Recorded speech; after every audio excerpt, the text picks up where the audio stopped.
भोले जी और माता पार्वती जी के कमल चरणों में गोड़ छूके गोड़ लागतानी हमार प्रणाम स्वीकार हो। माँ जगदम्बा भवानी के कमल चरणों में गोड़ छूके गोड़ लागतानी हमार प्रणाम स्वीकार हो। नीलम दीदी और हरिंदर भैया के कमल चरणों में गोड़ छूके गोड़ लागतानी हमार प्रणाम स्वीकार हो।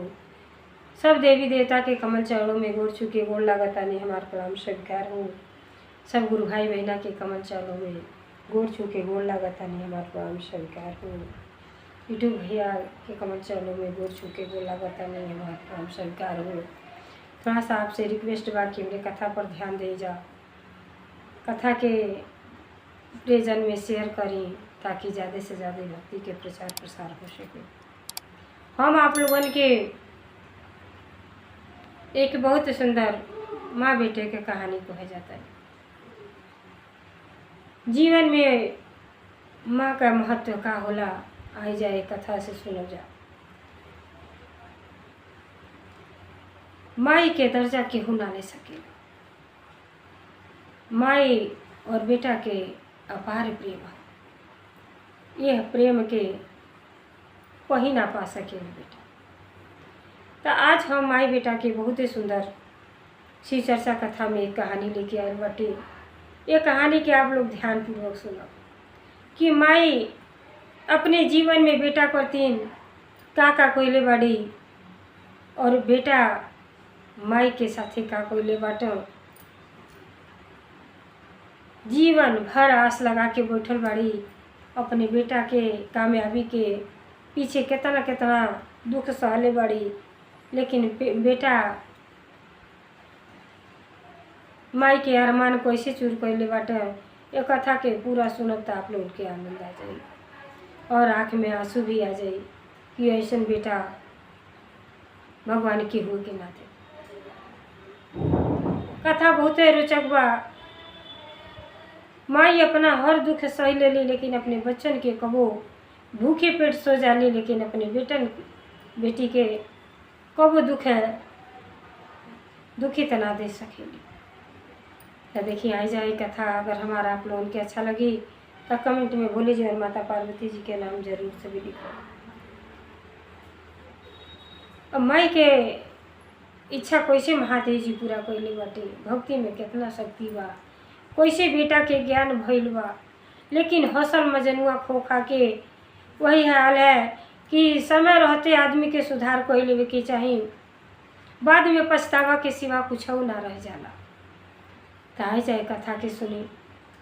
एक पति पत्नी रहलो, महादेव जी के भक्त रहलो, गुरु भाई गुरु बहना दोनों जनी के पास बस रोटी कपड़ा मकान उतने रहल कि अपन दोनों टाइम के भोजन पानी मिल जाए, लेकिन वही में खुश रहें और महादेव जी के भजन कीर्तन करें।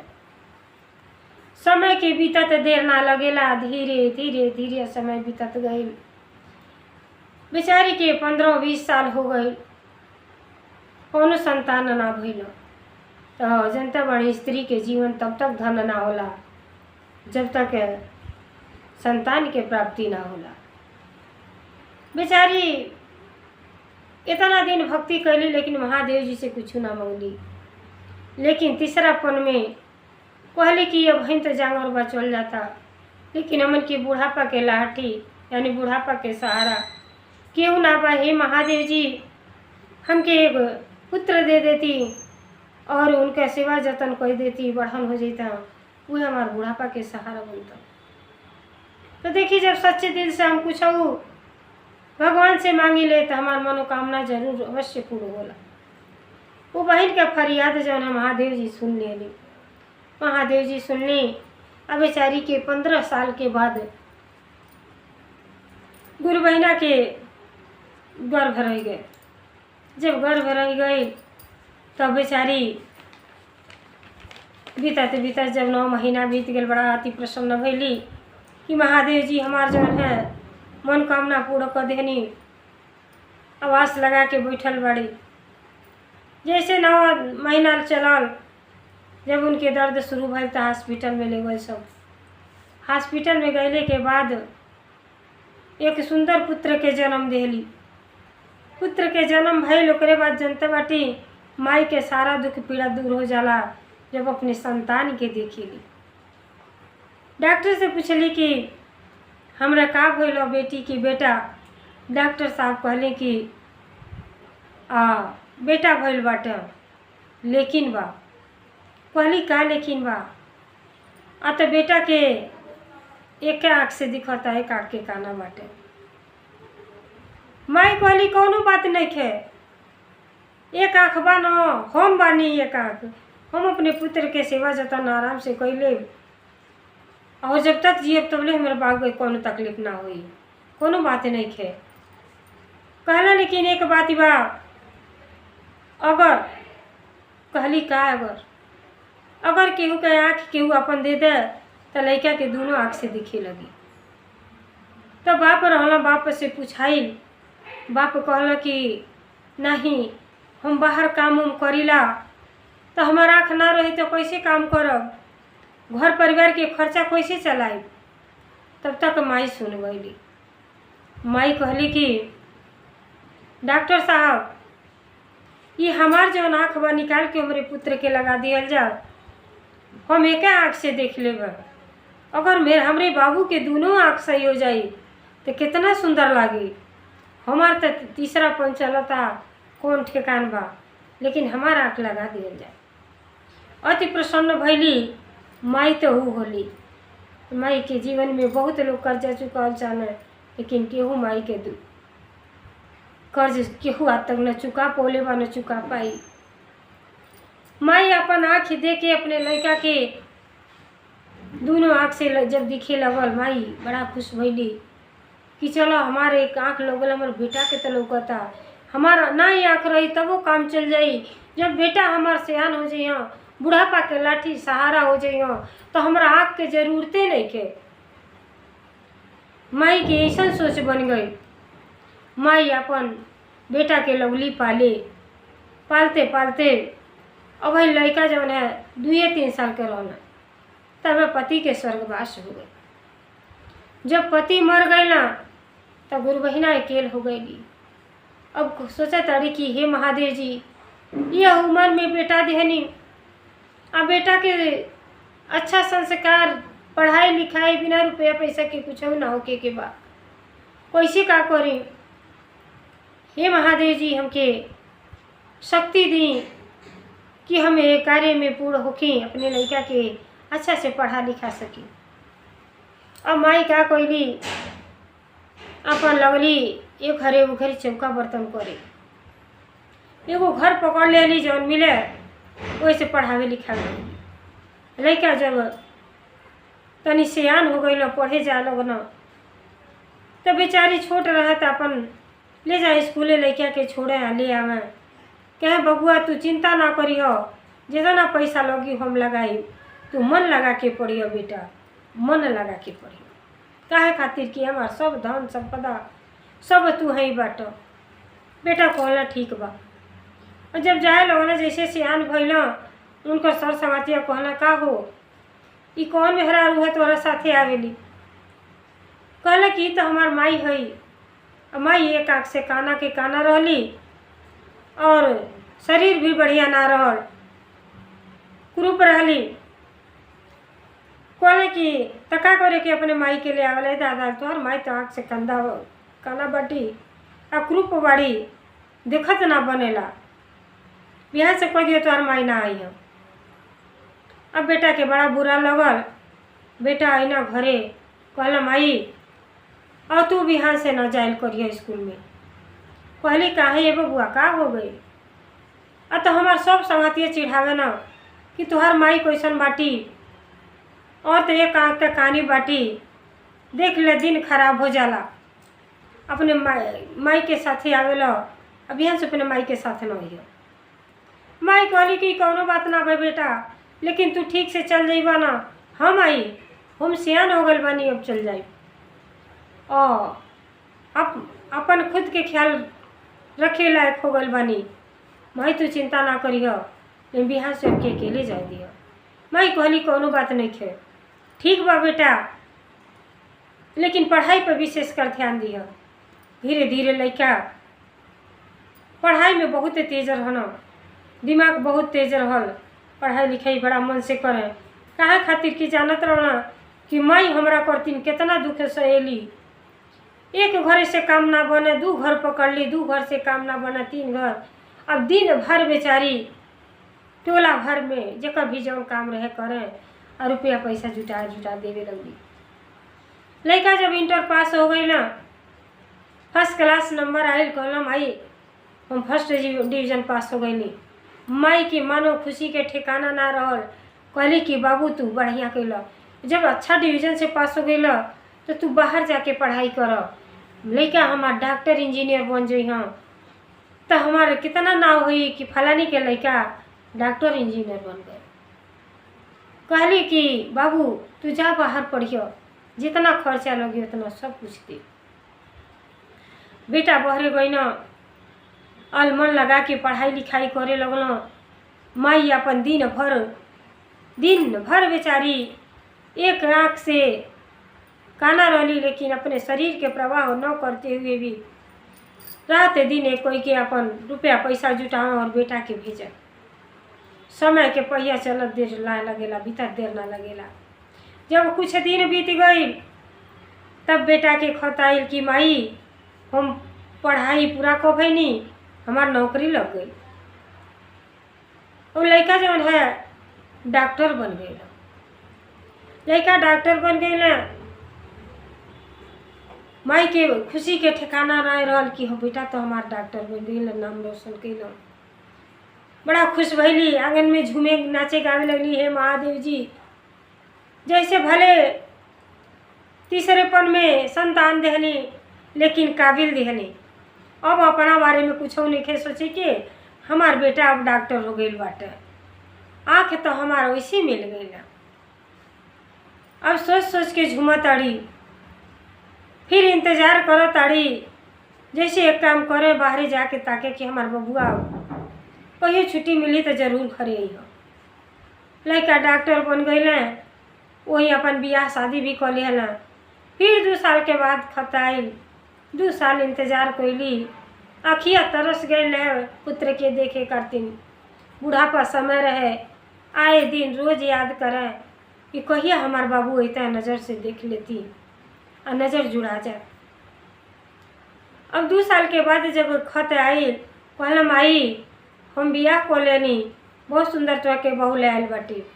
माई के बहुत खुशी भइल कि चला बेटा तो बेटा बहू भी मिल गईली। अब हमके ये भरे उभरे काम ना करे के रही, 2 और पतो ही बना के दिए और खाए आनंद पूर्वक से जीवन कट जाई।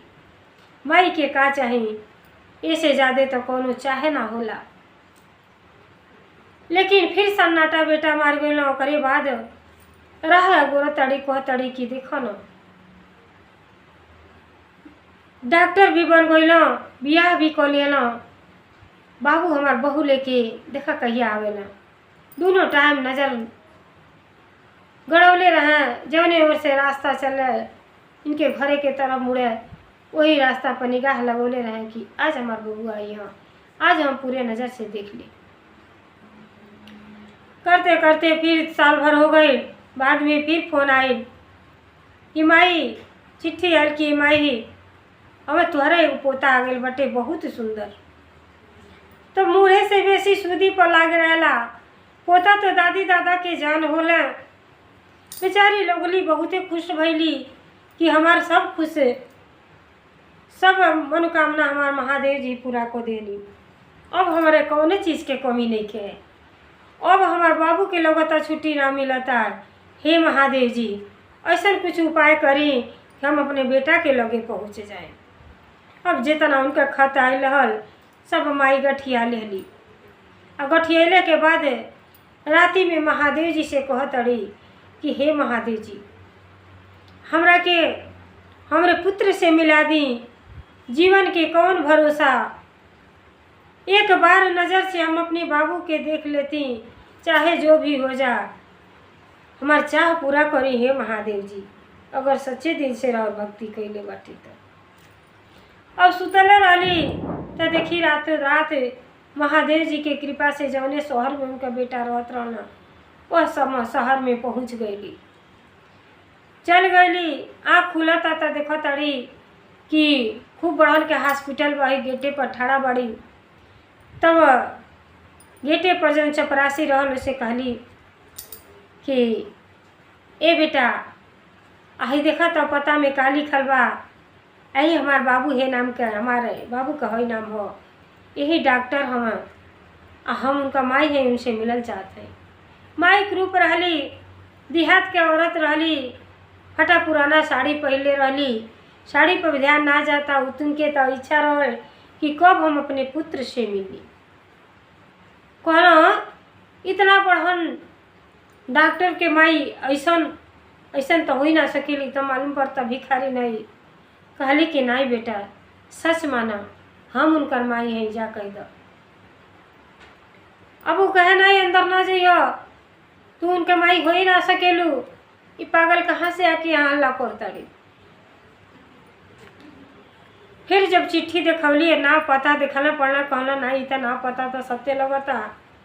और एंट्री दे दिया ना। जैसे वो अंदर गईली तो पलना में उनका नाती खेलत रहना। नाती के गोली तो लगली चूमे चाटकी, पूरा में उठा लेली। उठाने के बाद जब बेटा ऊपर से उतरत आवत देखा था ना, तो लेके खेलावत आड़ी। चिन्ह के तो चिन्ह गई ना कि यही तो हमार माई हुई, लेकिन वो गरीबे परिवार के रहना। और उनके मन में ये शंका हो गई कि बढ़ाने घर के लड़की से विवाह कैले रहना, पहला कहीं ही पता चल जाए हमारा मेहरारू के कि गरीब खानदान से बाटा, तो हमारे साथ हमार मेहरारू हमके छोड़ के चल जा। देखी माई के न प्रवाह करते हुए अब वो जब देखली कहली बेटा तुहार माई हम आ गई नहीं तुझसे मिले। कहली है बेटा के छुट्टी ना मिलता। वही बेटा के मन बदल गई और बेटा कहला कि कैसन माई, तू हमार माई हो ही ना सकेलू। जब अपने पत्नी के देखना बस अपने माई के चिन्हले से इनकार को देना। पत्नी अली और लड़का के छोड़ लेली और बुढ़िया के धक्का मार के बाहर निकाल देली। जब बाहर निकाल देली, बूढ़ा के बड़ा अफसोस भइल कि हाय रे जमाना, हाय रे कलयुग, इतना पुत्र के चाह में पूरा जिंदगी बर्बाद कर दिली कि हमार बेटा एक दिन सियान हुईया, हमार बुढ़ापा के सहारा बनिया। आज वह बेटा माई से मिलने से इनकार करता ना। हे महादेव जी, ई का कहूँ, ई का हो गई, सारा सपना हमार चूर हो गई। बेचारी गेटे पर बैठ के महादेव जी के याद करताड़ी, अब भजन के माध्यम से रो रो के का कहताड़ी। माई के चूर कैला, माई के चूर कैला, सगरो यार मनवा हो सुगनवा बन के। माई के कोखिया आइला, अनमोल रतनवा हो सुगनवा बन के। काहे तू ही भैला दुश्मनवा हो सुगनवा बन के। काहे तू ही भैला दुश्मनवा हो सुगनवा बन के। माई के कोखिया आइला, अनमोल रतनवा बन के। त काहे तू ही भैला दुश्मनवा हो सुगनवा बन के। काहे तू ही भैला दुश्मनवा हो सुगनवा बन के। ये माई तोरा भर पेट खियावलियो, ई है माई तोके भर पेट खियावलियो, भर पेट खियावलियो, भर पेट खियावलियो। नजर न लागे तुके अचरा में छिप नजर न लागे तुके अचर में छिपावलियो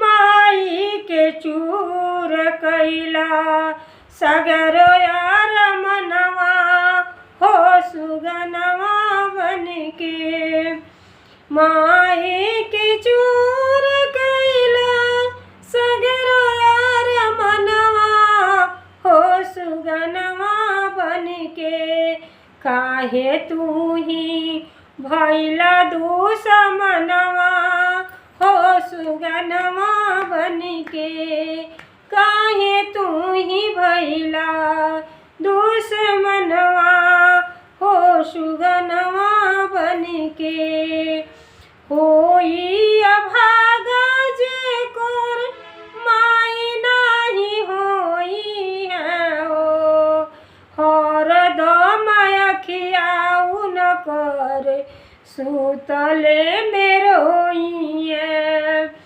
होई अभागा जे कोर माई नाही होई है ओ सुतले में अखियाऊ न कर रात भर रोइए कह जोगी बाबा तू मत कर घुमनवा हो सुगनवा बनके त काहे तू ही भैला दुश्मनवा हो सुगनवा बनके माई के चूर कैला सगरो यार मनवा हो अवसरवा बनके माई के चूर कैला सगरो यार मनवा हो डॉक्टरवा बनके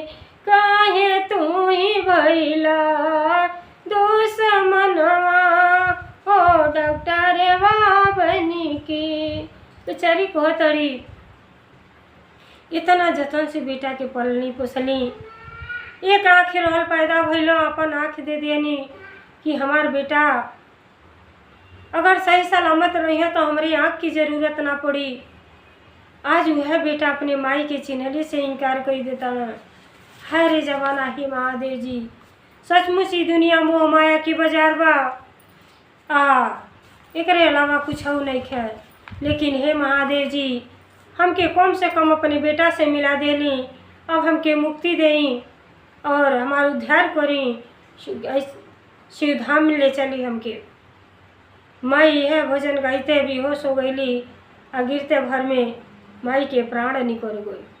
जब माई के प्राण निकल गई तब जौन है गेट पर जितना लोग रहल कहल कि आई दादा है देखी है दुआरिये पर बुढ़िया मर गई, अब का होई। और सब चिट्ठी जौन है अपने पेटे पर रखले रहली। अब आईने जब बुढ़िया के पास तब माई के याद आयल कि माई हमरा कोर्चिन का कुछ कैले रहली। आके कहता माई एक बार ताकि दो, तुहार पुत्र तुहसे मिलल चाहताटे, बड़ा भारी गलती भइल। महादेव जी के ऐसा कृपा भइल कि बेटा के मन बदल गई। देखी रुपया पैसा धन दौलत औरत के लाइन लग जाई, लेकिन माई के कितना रुपया पैसा लेके खोजब फिर माई के ना पाई। जब दिमाग में ही चढ़ल तब भागल रोत अइलो और कहल कि माई एक बार ताक दो, तुहार पुत्र तोरे सामने आइल बाटे। तब जब चिड़िया चुग गई खेत में और बाद में पछतावा के सिवा कुछ ना रह गई। जब माई कह के लगला रोए तो पीछे से उनका पत्नी अली, कहली कि कैसा ना हम सपना तो नहीं देखत हई कि कैसे ना माई माई करत हई। एक तरफ कहत हई कि भिखारी नहीं, आज माई कह के रोअत हई। तब जाके अपने पत्नी से सच्चाई बतौला, कहला कि अरे हम बहुत भारी गलती कैली, पैदा भैली तो हमार एक आँख रहल, हमार माई एक आँख अपन दे के हमार दोनों आँख तैयार कैली और एक घरे वो घरे चौका बर्तन कह के हमार माई हमके पल्ले रहली। रात दिन एक कह के पढ़ौली लिखौली, शहर में भेजली। आ हम इतना भागा बेटा बाटी कि अपने माई करते कुछ ना करे पौली। और माई हमरे पास मिले अली, हम मिलले से इनकार कर दिली। हमरे ऐसा ना भागा पुत्र भगवान संसार में दुनिया में केहुए के ना दे। पत्नी बड़े घर के जरूर रहली, लेकिन संस्कारी रहली। कहली आप काहे ऐसा कैली? कहले कि हमें से डर रहल कि तू बड़ाने घर से खानदान से बाटू, अगर माई कहब तो तू हमें के छोड़ के चल जेबू। और यही के नाते हम माई से मिलने से इनकार को देनी, बहुत भारी भूल कैली। तब फूट फूट के रोआ ताना और भजन के माध्यम से कहा कहत हो, अगर माँ तुम्हारा सहारा न होता, अगर माँ तुम्हारा सहारा न होता, दुनिया में कोई हमारा न होता, अगर माँ तुम्हारा सहारा न होता, दुनिया में कोई हमारा न होता।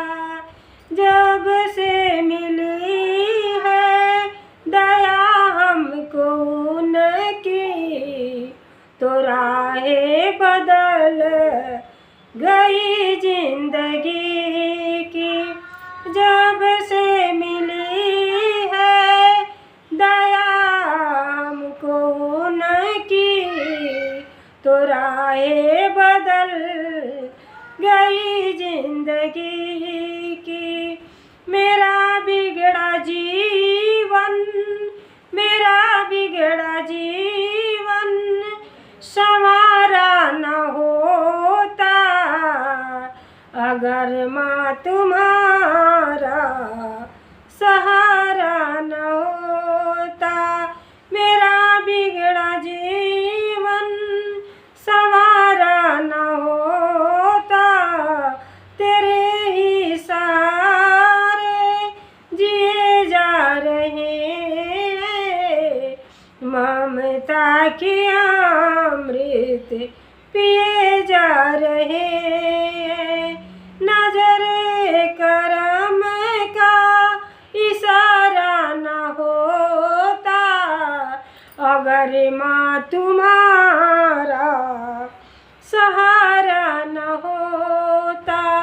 नजर करम का इशारा न होता, अगर माँ तुम्हारा सहारा न होता, दुनिया में कोई हमारा न होता, अगर माँ तुम्हारा सहारा न होता।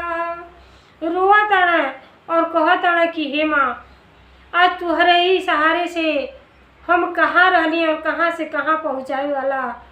ये हमार माई बाटी और हम ऐसा ना भागा पुत्र कि माई के एक भी चाहत ना पूरा को पैनी। और फूट फूट के रोता ना, और माई के प्यार दुलार उनके याद आवता कि माई हमारा करतीन का कुछ कैली। तब पत्नी कहताड़ी कि आप बहुत भारी भूल कैली। और माई के वहाँ से माई चल कैली और रे चिल्ली से इनकार कर दिली। ये कर तो जौन है और पछतावा के सिवा कुछ हो ना बचल बा। और माई के कम से कम मरले के बाद माई के आत्मा के शांति दी और माई से दया के भीख मांगी कि हे माई, अगला जन्म में भी तुहार पुत्र बनी, लेकिन पुत्र बन के श्रवण जैसा पुत्र बनी और तुहार सेवा भाव करी, अपने जीवन के धन्य बना ली। बेचारा खूब धूमधाम से माई के अपन टिकटी सजौला और उनका अंतिम संस्कार कैलो बेटा बहू मिल के। लेकिन जीते जी जौन करे के वो अवसर के खो दिए न, तो हो के देखी पछतावा के सिवा कुछ हो ना रह जाला। अगर ज्ञान बा, तनिक भी ज्ञान बा, संस्कार बा, तो अपने बड़ों के सम्मान और इज्जत संस्कार से परिपूर्ण बनी और अपने माई बाप के अनादर ना करी। जहाँ तक हो सके उनके दुख ना दें।